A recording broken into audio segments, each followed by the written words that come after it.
Hudson. Thank you, Mr. Speaker. I rise for a point of personal privilege. The delegate has the floor.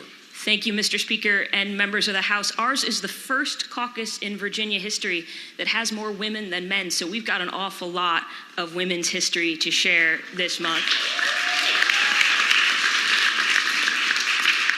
But as Delegate Munn King reminded us, there's still plenty of Black history to share, too. So I rise today to share a little bit of hidden Black and women's history from Charlottesville. It's a story our town has been hiding for a very long time. This story also takes us back to World War II, at a time when Charlottesville was facing an eerily familiar problem. The hospital was having a hard time hanging on to staff. Many Virginians were serving overseas, and many more, like the Black Rosies, had gone off to the big cities to work in the booming wartime industries. So the workforce ranks in our little town were growing thin. But as we're seeing all around us right now, one man's labor shortage is a woman's chance to change how we value people's work. At the time, Mr. Speaker, the workers with the lowest pay and the longest hours were the hospital's ward maids, a post held exclusively by Black women who changed the linens and cleaned the rooms, and they made less than $7 a week. And even at that time, it just wasn't cutting it.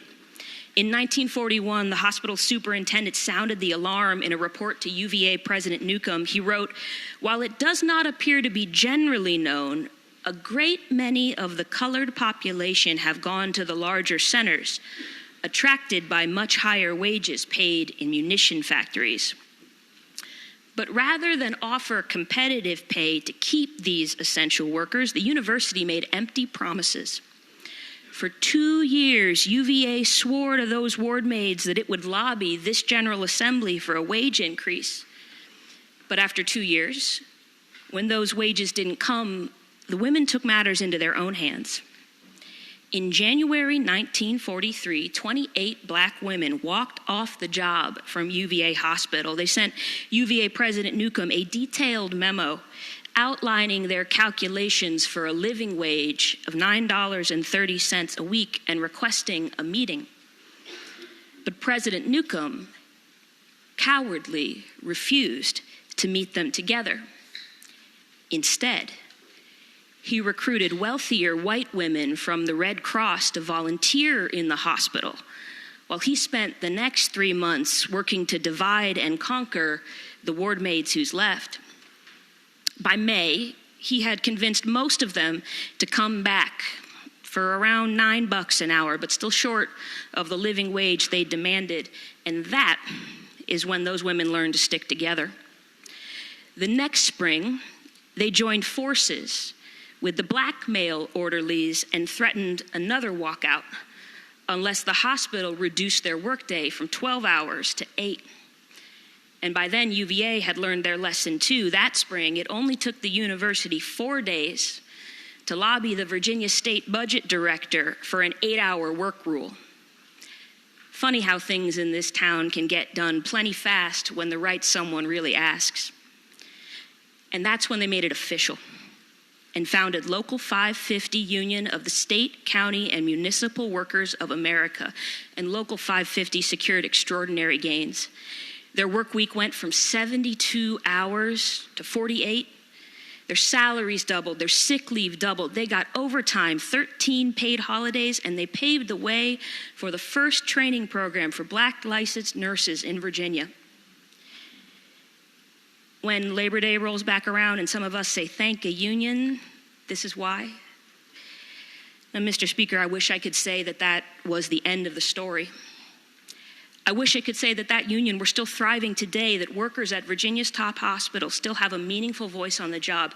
How different the last 2 years might have been if they did. But this is Virginia. And so we know what happens next. Every major chapter in our history that has been marked by Black gains has been met by white backlash. And in this case, Mr. Speaker, the clapback came straight from this body.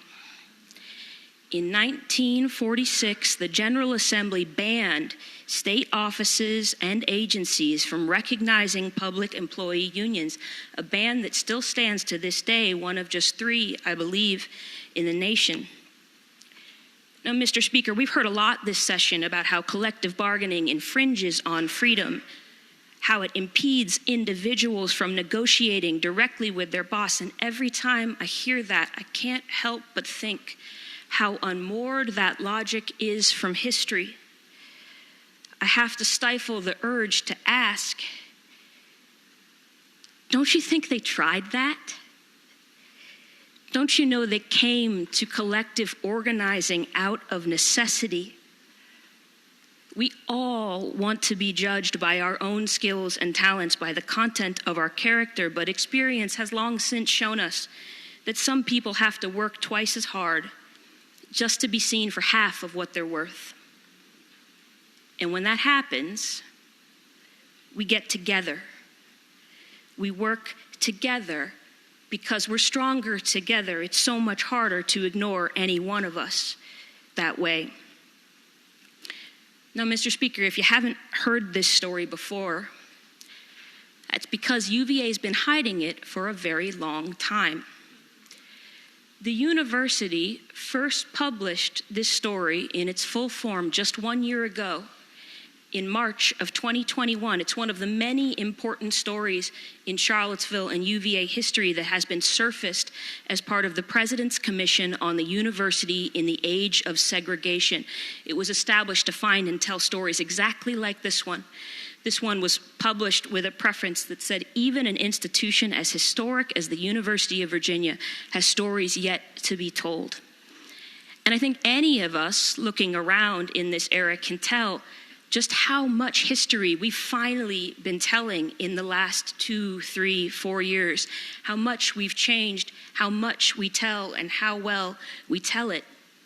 We've been experiencing extraordinary gains in how we tell Black history in Virginia, and because this is Virginia, we know what happens next. Every chapter in our history marked by Black gains has been met by white backlash. And all session long, we have been writing that chapter in our history right now. So in this March, in this new month of women's history, I hope that all of the women in this body will recognize the opportunity we have to write that next chapter. Because, Mr. Speaker, women's history is not just the story of the boundary breakers, of the women who shatter glass ceilings. It is also the story of the women who would hold them back. And so we have a choice. We can be like the women from the Red Cross who would give cover to the men who divide and conquer. Or we can stand with all of our neighbors and ensure that no one is ignored. Thank you, Mr. Speaker.